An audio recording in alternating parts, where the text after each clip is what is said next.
एक पिशाच को भगवान विष्णु ने दिया था दिव्य वरदान। तो मित्रों, प्रस्तुति शुरू करने से पहले बद्रीनाथ धाम की कुछ रोचक बातें और तथ्य जानते हैं। हिंदुओं के 4 धाम तीर्थ स्थल के नाम है बद्रीनाथ, द्वारिका, जगन्नाथ और रामेश्वरम। ये 4 धाम प्रमुख है। कहा जाता है कि इन चारों धाम की यात्रा प्रत्येक व्यक्ति को जीवन में एक बार अवश्य करनी चाहिए। लेकिन जब व्यक्ति बद्रीनाथ दर्शन करने जाता है तो उसे गंगोत्री, यमुनोत्री और केदारनाथ के दर्शन भी अवश्य करना चाहिए। इन चारों को मिलाकर छोटा 4 धाम कहा गया है। भू बैकुंठ कहे जाने वाले और भारत के 4 धामों में एक बद्रीनाथ धाम मंदिर भगवान विष्णु के रूप बद्रीनाथ को समर्पित है। इसे बद्रीनारायण मंदिर भी कहा जाता है। अलकनंदा नदी के किनारे उत्तराखंड राज्य में बद्रीनाथ धाम स्थित है। इस धाम के बारे में कहा जाता है कि जो जाए बद्री वो ना आए ओद्री, यानी जो व्यक्ति बद्रीनाथ के दर्शन कर लेता है उसे माता के उदर यानी गर्भ में फिर नहीं आना पड़ता है। कहते हैं कि हर व्यक्ति को जीवन में एक बार बद्रीनाथ के दर्शन अवश्य करने चाहिए। शास्त्रों में बद्रीनाथ को दूसरा बैकुंठ बताया गया है। एक बैकुंठ क्षीर सागर है जहां भगवान विष्णु निवास करते हैं। दूसरा भगवान विष्णु का निवास बद्रीनाथ बताया गया है। इस धाम के बारे में कहा जाता है कि यह कभी भगवान शिव का निवास स्थान था, लेकिन एक पिशाच को वरदान देने के कारण भगवान विष्णु के नाम से प्रसिद्ध हुआ। इस तीर्थ का बद्रीनाथ नाम कैसे पड़ा? कहा जाता है कि एक बार मां लक्ष्मी जब भगवान विष्णु से रूठकर मायके चली गईं, तब भगवान विष्णु यहां आकर तपस्या करने लगे। जब मां लक्ष्मी की नाराजगी खत्म हुई तो वह भगवान विष्णु को ढूंढते हुए यहाँ आई। उस समय इस स्थान पर बद्री का वन यानी बेर फल का जंगल था। बद्री के वन में बैठकर भगवान विष्णु ने तपस्या की थी, इसलिए मां लक्ष्मी ने भगवान विष्णु को बद्रीनाथ नाम दिया। बद्रीनाथ धाम 2 पर्वतों के बीच बसा है।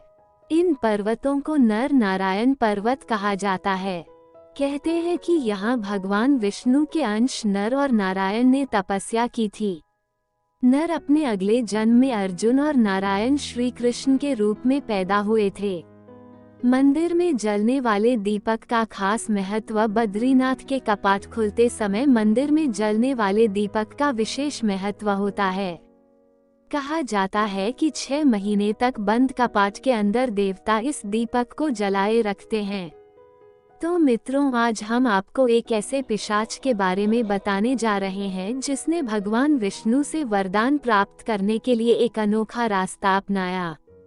भगवान विष्णु को सृष्टि का पालनहार कहा जाता है। मान्यता है कि भगवान विष्णु की भक्ति से भक्त हर वो चीज प्राप्त कर सकता है जिसकी वो इच्छा रखता है। बस भक्ति सच्ची होनी चाहिए। मित्रों, आज की प्रस्तुति शुरू करने से पहले आपसे एक विनती है कि आप वीडियो को कमेंट्स, लाइक, शेयर और मेहमान बनकर आए हैं तो चैनल को सब्सक्राइब अवश्य करें। तो आपका ज्यादा समय न लेते हुए शुरू करते हैं आज की प्रस्तुति। भगवान विष्णु के कई ऐसे भक्त हैं जिनके बारे में कथाओं के रूप में हमने कभी न कभी सुना ही है, लेकिन आज हम आपको एक ऐसी कथा बताने जा रहे हैं जिसके मुताबिक एक पिशाच ने भगवान विष्णु की भक्ति कर श्री हरि नारायण से दिव्य वरदान प्राप्त किया था। ये कथा बद्रीनाथ धाम क्षेत्र के क्षेत्रपाल देवता यानी कि घंटाकर्ण पिशाच की है। घंटाकर्ण वो था जिसने पिशाच योनि में जन्म लिया था।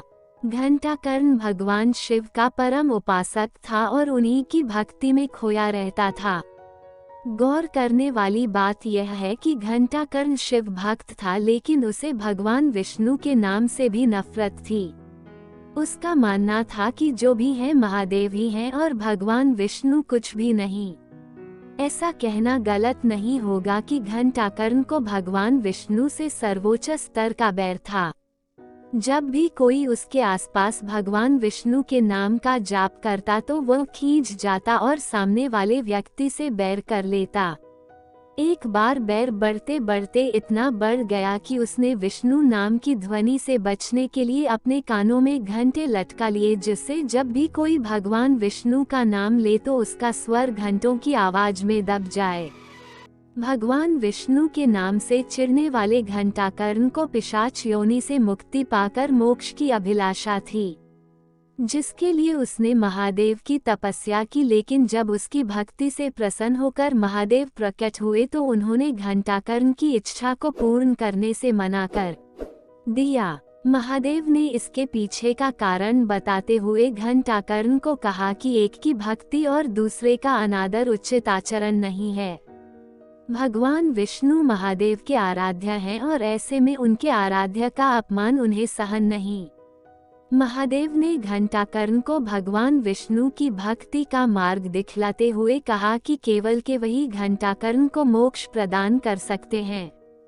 जितनी श्रद्धा से घंटाकर्ण ने भगवान शिव की भक्ति की थी, उतनी ही श्रद्धा से उसने भगवान शिव के कहने पर श्री हरि नारायण भगवान विष्णु की भक्ति की, जिसके बाद भगवान विष्णु ने घंटाकर्ण को दर्शन देते हुए यह आशीर्वाद दिया कि वह पिशाच योनि से मुक्त हो जाएगा और उसे मोक्ष की प्राप्त होगी। साथ ही भगवान विष्णु ने उसे ये भी वरदान दिया कि इस घटना के बाद से वह बद्रीनाथ धाम का क्षेत्रपाला होगा और जो भी कोई उसके दर्शन किए बिना बद्रीनाथ धाम में प्रवेश करेगा उसकी यात्रा सफल नहीं मानी जाएगी। बद्रीनाथ में अन्य कई प्राचीन स्थल हैं, जैसे अलकनंदा के तट पर स्थित अद्भुत गर्म झरना जिसे तप्त कुंड कहा जाता है, एक समतल चबूतरा जिसे ब्रह्मा का पाल कहा जाता है, पौराणिक कथाओं में उल्लेखित एक सांप शिला है, शेषनाग की कथित छाप वाला एक शिलाखंड शेषनेत्र है, भगवान विष्णु के पैरों के निशान है, चरण पादुका, बद्रीनाथ से नजर आने वाला बर्फ से ढाका ऊंचा शिखर नीलकंठ जो गढ़वाल क्वीन के नाम से जाना जाता है। तो मित्रों, आज की वीडियो में बस इतना ही। अगर वीडियो अच्छी लगी हो कमेंट्स में हर हर महादेव अवश्य लिखें। वीडियो को लाइक, शेयर और चैनल को सब्सक्राइब अवश्य करें। वीडियो पर अंत तक बने रहने के लिए बहुत बहुत धन्यवाद। जय श्री कृष्ण।